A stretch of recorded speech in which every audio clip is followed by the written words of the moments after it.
All right, moving on to the AFC about the Chiefs. The AFC continues to remain one of the most unpredictable conferences probably in NFL history. I mean, one week you got the Ravens looking like they're the top seed. The next one you got the Chiefs. Next one you got the Patriots. But anyway, 12 teams in the conference are still 500 or better through 13 weeks, which is pretty impressive. And the Miami Dolphins have actually revitalized their season after starting the season 1-7. That's a shout out to my boy Ethan. But Matthew, let me start with you. You're the Chiefs fan. So do you think your Chiefs are the AFC favorites right now? I think they have to be, and I think this is why, is that the Chiefs have really turned it on. They found a whole nother level on defense. They found something else. I love the move to put Chris Jones back in the middle of that line. They had him on the outside all year. We were all so confused why Andy Reid and Steve Spagnuolo were choosing to do that, but they put him back in the middle. And, of course, he opens up that game against the Cowboys. He had 4 sacks. 4 sacks in that game, and he's continued to dominate there. And I think that's really helped this defense get their mojo back. They've allowed next to no touchdowns over these last couple games, and I think they're really hitting their stride when it comes to the schedule. They had a tough schedule at the beginning of this year when you look back on it, and coming up, obviously you get the Raiders at home. Don't give me about the Raiders. Oh, yeah, no, the Raiders are falling off the face of the earth. I think they're going to be able to win that game. Huge game after that against the Chargers. Then they get the Steelers, which should be a win, Bengals, which should be a win, and Broncos, which should be a win. Don't eliminate the Bengals like that. They're a good team. They are a good team, but I think that, I think the Chiefs are on another level. I could see them easily winning out on this schedule to end the year, and then they end the year going hot into the playoffs. That's just my thing. But I think that Andy Reid has really found another level, and if Patrick Mahomes can come back, then absolutely they're on that top level. But I'm waiting for the Mahomes breakout game, and I think we're going to get it either this week or next week. It might be next week in SoFi, which is basically going to be a home game for the Chiefs. I mean, let's be real about this. Every time they've played in LA, Chiefs fans have swarmed the place. I can't wait to see Arrowhead West at SoFi Stadium next week. And that's next Thursday. So that's another. I mean, the game last night was fantastic. The second half was, and we're gonna have another good one next Thursday. Of course, you would say it was a good game. Anyone would say that fourth quarter was fantastic. It was chaos. Your Vikings almost blew it again. If they didn't blow it, I never get to see Chase Claypool celebrate with 30 seconds left, Exactly. and that was the highlight of my night. I love that. I'll give you that. You still lost to the Lions, though. That's an erased history. I'm moving on. Either way, I'm sorry to bring the Vikings out of that conversation. What's so scary is Patrick Mahomes, I mentioned this earlier, the 5 touchdowns against the Raiders, 2 touchdowns in the other 5 games combined over his last 6. You have the 5-1, 2 in the other 5 games, and then 4 interceptions over that same time span. So he's really not playing good football. He's kind of messed up with the mechanics. He's seen a lot of high throws. Yep. Part of it is there's been some times where it's a catch a little high, but you like a receiver to bring it in. I saw one last week with Tyreek Hill where Tyreek tipped it straight up into the air. There's been a weird problem with this team in drops this year, but regardless, this team has a different gear, and if they figure it out whatsoever, I mean, earlier in the year, it was they could score at will, but they couldn't play any defense, and they turned the ball over. Now it's shifted to that we're not really scoring, but they can hold you to single digits. They've done it in 3 out of the last 4. So the fact they're winning now and are 8-4 and have a legitimate chance to move up to a 2 or even maybe a 1 seed if they win out, if they put it all together and teams have to come to Arrowhead in January, I don't have them as the AFC favorite right now, but they are certainly one of the AFC favorites. You didn't even answer the question. That's like going around the question. Okay, fine. They are not the AFC favorite. The Patriots are right now. Okay, well, there we go. Yes, the Patriots are the AFC favorites right now. And, Ben, if you don't recall, we did a segment at the beginning of November. The question was, who is the most dangerous team in the AFC? I could have sworn I said the Patriots. I could have sworn that. I'll find the tape. But anyway, it is the Patriots. This is a team that approached the Buffalo game the way they should have. Exactly. I mean, you saw the wind. It was like 40 miles an hour. It's snowing. It's like a tundra and all that stuff.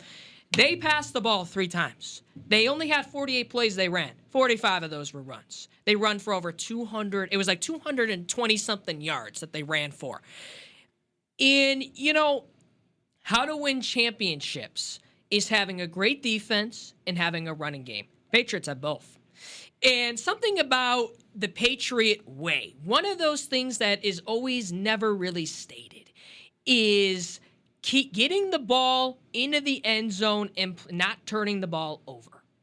That is how Bill Belichick wins, by not making mistakes. And he doesn't make mistakes. Mac Jones, I don't see him really making mistakes, and this dude's a rookie quarterback.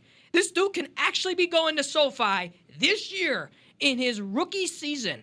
Yeah, they started 2-4, but they really only lost those games by one possession. So let's not let's not kid ourselves here that they were getting killed or anything.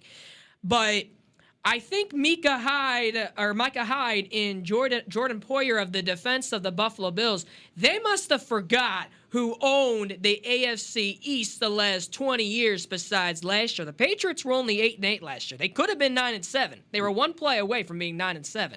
Yeah. So, I mean, the thing is, these two dudes on the Buffalo defense act like they were all that last year and that they owned the AFC East. You must have forgot who the king was at the AFC East. Yeah, Brady was that for 20 years, but we all know who the puppet master was now. We all know who the mastermind is in New England. You have to win the division against him.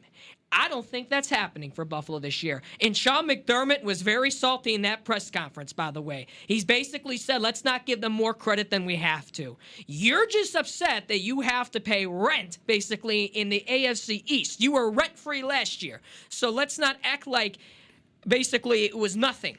What Bill Belichick did for that game plan, he recognized those conditions. He saw it was 40-mile-per-hour winds, and he's like, okay, fine. We're going to run the football then. We can run the football. We got Bolden, we got Stevenson, and we got Harris. We got a three-headed monster that can run the football. We got a good O-line. We got our defense, which is one of the best in the National Football League right now in terms of points allowed. So we're going to run the defense. We're going to depend on our defense tonight. And sure enough, they did. They exploited the Bills' weakness, and that was stopping the run. Damian Harris ran the ball only 10 times for 111 yards on your home turf, which is embarrassing if you're part of Bills Mafia. The Patriots' defense is just something special to watch. J.C. Jackson, you got McCourty, you got Hightower, you got Van Noy, he's back. So you look at these players that opted out last season because of COVID. They were missing 10 players last year in the defense, and their defense wasn't terrible last year. Now we see what they really are. They are a really good defense. They know how to stop the pass really easily. I mean, Josh Allen didn't look anything special. He had one great pass against Stephon Diggs, and that was about it. But I'm still trying to figure out why the Bills, on a night like that, would pass the ball 30 times and run the ball less. I understand Devin Singletary and Zach Moss, they're not great, but, run the football.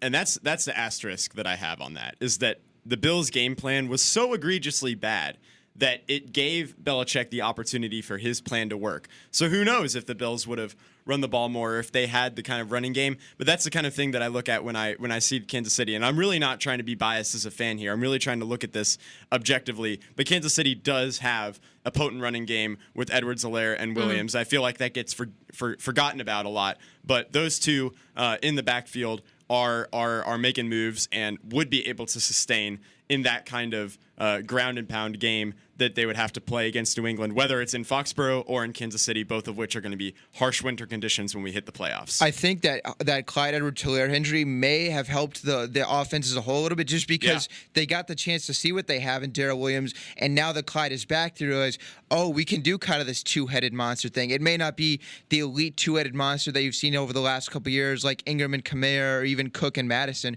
but it's a very reliable one, I guess you could, if that's the word. And you never root for a player to get injured, but as Darrell Williams wasn't getting the carries beforehand, then when Edwards-Helaire was out, they realized what they had in him, and now I think it's going to really help their game plan going forward. Last thing, it's just what makes that McDermott comment so funny and kind of just silly at the same time is the fact that they knew over and over what was happening and still couldn't tell. That's what makes it even worse. They only gave up 14 points at the end of the day, but your game plan was egregious. It was over 200 rushing yards. Yeah, and Bill Belichick just roped them into the mind game. I mean, I just can't even imagine just tearing it in oh my gosh, they're going to run it again. And but at some point they're going to have to break out the pass, right? And so Bill Belichick absolutely, I mean, it's just a confidence thing. He came in there with the confidence to win. Yeah, and the thing is, he's not about style points. He's about putting points on the scoreboard. He understands he can count on his defense to maybe bail him out in a couple of drives. Mac Jones, I got to admit, he may not be the flashiest quarterback you'll see. He may not portray the speed that Lamar Jackson or Kyler Murray possess. Maybe even you could put Justin Fields in there maybe a couple of years from now. But you got to understand that this dude actually has great accuracy. He knows how to read defenses. And this dude, he has a chance to actually get to SoFi this upcoming year because the Patriots are for real. I think the Chiefs, on the other hand, I think the defense, however, there's something that it's going to eventually crack in that Patrick Mahomes is going to have to start portraying what he used to be. I mean, yes, he doesn't have to throw 60-yard bombs every single time he gets the ball, but they're going to have, because I feel like there are defenses that figure them out. And if we understand something here, if you're, for the Patriots' sake, if you're a less than average quarterback, which Josh Allen, in my opinion, is still a less than average quarterback, in my opinion, Baker Mayfield, you can put Teddy Bridgewater in there too. You're going to get destroyed by Bill Belichick. It doesn't matter how good you are. Dak Prescott, he didn't look that great against the Patriots, in my opinion. Patrick Mahomes, his worst games probably are against the Patriots in my book. I don't know about that. I think that's a bit of a stretch. I'd say his worst game thus far was against the Titans and the one against the Chargers this year. Okay, and he's going to get a chance to redeem himself against the Chargers next week. And I think that will be the moment at Arrowhead West where Patrick Mahomes will redeem himself and they will redeem that horrible loss that they had at home in week 3 to the Chargers. That was bad. It was bad because they had the opportunity to win. If for those that don't remember, they had the ball at the 35 with 90 seconds left. This is a quintessential, Chiefs moment where all they have to do is just get 20, 30 yards on a couple big plays, run the clock down. Butker comes out, kicks a field goal, money, game's over, and they win. But no, that's not what happened. The one thing I will say about the Chiefs is that when they win close. They haven't really been blowing teams out. Even last year, when they went to the Super Bowl, they haven't been blowing teams out. So you never know with this team. But I do think they just, right now, their trajectory, with the way that they're going and the way that I think Patrick Mahomes is going to come back, I think that they have a slight edge, and I would call them the AFC favorites right now. I still think teams are more afraid to go to Arrowhead than they are to go to Foxborough right now. That is a hot take there, mister. I don't know about that. I would rather play at Arrowhead than have to play in the freezing cold. I don't know about you on that one. A hot take was you calling Josh Allen less than average a few minutes ago. I was gonna say. He is not. No. He was not great on Monday night, but he is a great quarterback. Ever since he has been paid, have you think he's looked like an MVP this year? Luca, you're gonna get slammed into a table if you're not careful. Bills Mafia will show up in the studio enraged. I mean, listen, I do respect that fan base. They're a very nice fan base. I don't have the stats on me, but he has had some really fantastic games this year. I know it hasn't been pretty the last couple weeks, but there's been stretches where Mahomes doesn't look good, and he's still a perennial MVP candidate. Josh Allen is a really good quarterback. We'll find out in the postseason then, shall we? Okay. He was great in the Colts game last year. I don't think he played very well in that Chiefs game. Now we're talking about last year? Okay, I'm just talking about postseason experience. Oh, fine. Okay, we'll see. You do that. You go ahead and do that.